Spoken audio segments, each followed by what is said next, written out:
Give it to him. Okay, please. Yeah.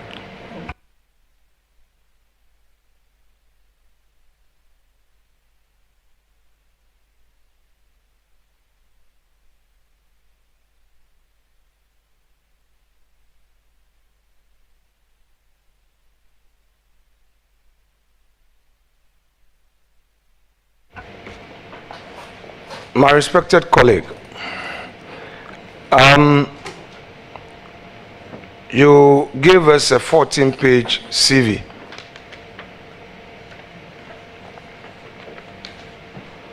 I claim your attention.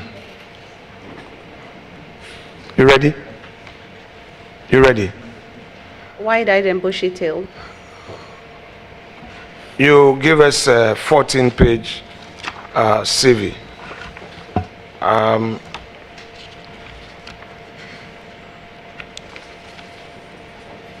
You sign against each page to confirm that this is coming from you. Clarify for me,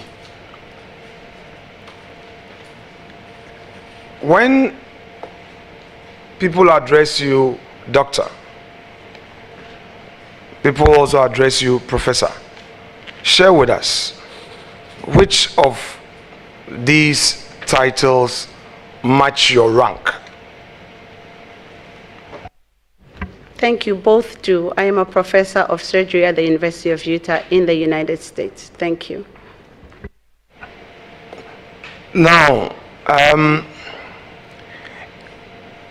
there may be jurisdictional interpretations, so I would want you to have this opportunity to clarify for the general public to understand and appreciate where you're coming from.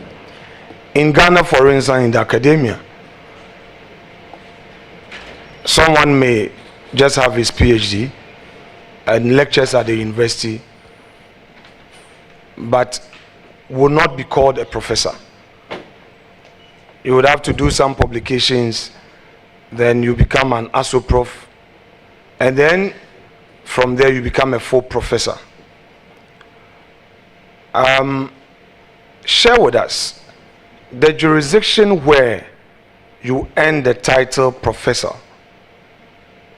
How does it come by? I have defended 2 theses. I have written so many publications, too numerous to count. And I have done a lot of research, too numerous to count. So if I may indulge you respectfully, where do you want me to start? Okay, so just very simply, have you been conferred with that title, which is a postdoctoral title, professor? Do you have a document from a certified body confirming same to you? Same that you've been conferred with that, just as is done in the Ghanaian jurisdiction, or is different from where you're coming from, please? Thank you, Mr. Chair. The American system is completely different from the Ghana system. I am a professor of surgery. I have been teaching surgery for at least the last 15 years. Surgery is a skill. So we teach in the theater. We don't teach only in the classroom. As we're doing classroom work, we are also doing teaching in the theater. I am a full professor of surgery at the University of Utah and a professor of global surgery. Thank you. So that's a very fair explanation, but I want to know from you, so how then does the person earn it? At what point do you then hold the title? Yes, you lecture, yes, you do surgery, but at what point, once you get in there, do you automatically carry the title, or it has to be conferred in one way or the other by rank? That's the clarification I want you to provide, please. I am a professor of surgery at the University of Utah. I am a professor of global surgery per the American College of Surgeons and the American Board of Surgery. I have worked in teaching for the last 15 years. Thank you. So the American College of Surgery, in its role, has your name there as Professor Ayensu-Danquah, correct? American College of Surgeons has my name as a Professor Ayensu-Danquah. I am a board-certified surgeon, doubly boarded from the United States of America. Thank you. Very well. Now, may I know from you, in an earlier answer when dealing with a question from one of our colleagues, you said that you practice in Ghana, correct? That is correct. Now, clarify this for me. In Ghana, I know that when people are qualified from other jurisdictions and they come, they are required to do something. I don't know whether it's examination or some interview, it's some process of accreditation, and they then get recognized and allowed to practice medicine in Ghana. Share with us your own experience. Thank you, Mr. Chair. I am fully licensed in Ghana, not only as a surgeon, but also as a surgeon specialist. In 2014, I came to Ghana. Even though I was a professor of surgery in the United States, I came back to Ghana. I took a written exam for a whole day.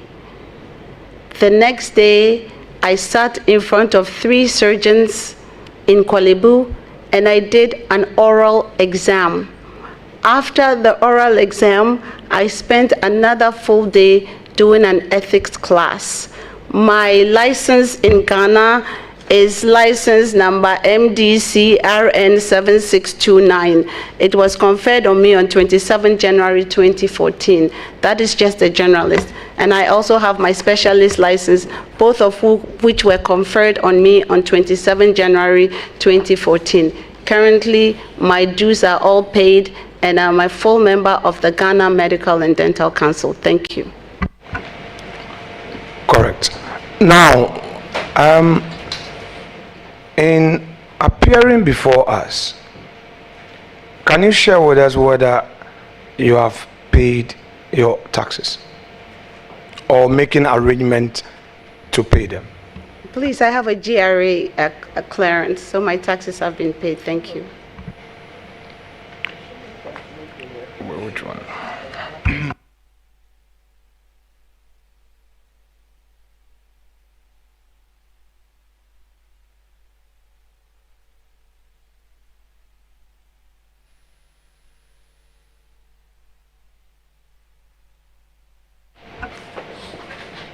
Honorable nominee, in Ghana,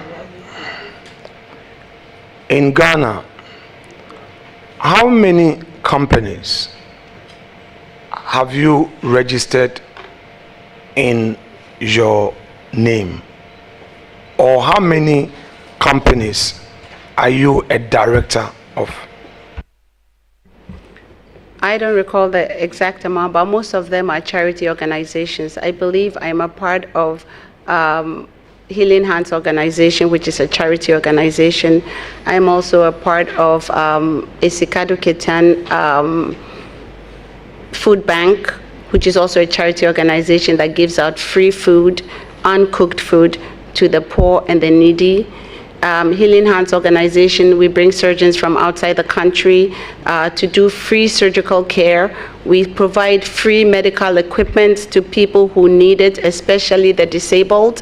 And we also go to hospitals and we do teaching. Specifically for me, I teach people in rural areas how to do surgery. basically the physician assistants as well as the doctors. I have been to several regions in the country to do my free work. I've been to the Volta region. Honorable member.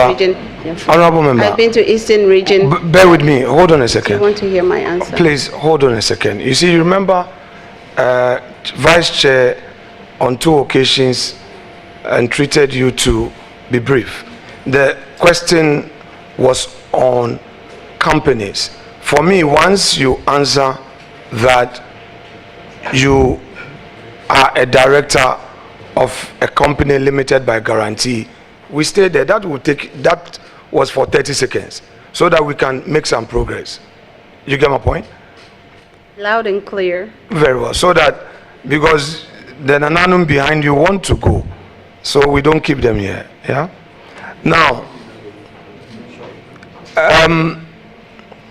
you've said that companies limited by guarantees. What about limited liability company, profit-making establishment? Are you a director of any profit-making enterprise in Ghana? I believe I'm a director of Sage Medical Center that is profit-making, but I personally don't get any remuneration from there. And then finally, I believe as of last month, one of my partners registered for the Gold Board company, but we haven't started business yet. Forgive me, you have a different accent from, I'm trying to understand it. Repeat the last. I said I believe that recently one of my partners registered a Gold Board company, but we haven't started any business yet. Okay, so clarify, the Sage, let's stay a bit on Sage. You said you are a partner there, it's a profit-making company, correct? Correct. How long has it been in existence, please? Maybe since 2021 or 2022. And is that where you do the dialysis? That is correct. And is it your case that that company since 2021 has declared no profit? Thank you, Mr. Chair. I don't know the company's finances because I'm personally not making any money out of there, not even 1 peso. The reason why we set up a dialysis company was that we found the need that Ghanaians needed dialysis, and that was a niche that I wanted to fill for Ghanaians. So I personally did it. I mean, I'm doing it as a charity work. I've never gotten any remuneration from the company. Thank you. So, in other words, no taxes are paid on your behalf as a director, no director's fees, nothing? No. Very well. Now, Honorable Nominee, please, I handed you a document.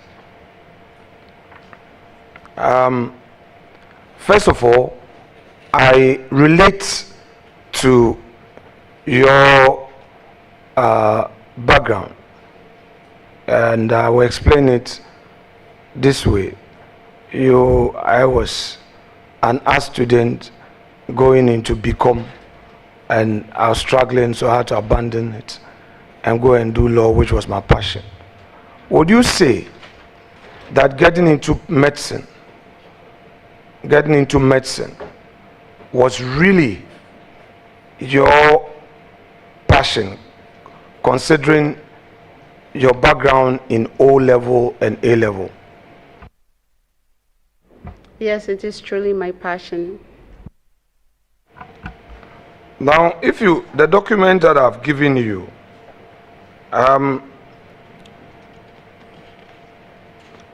look at page 2.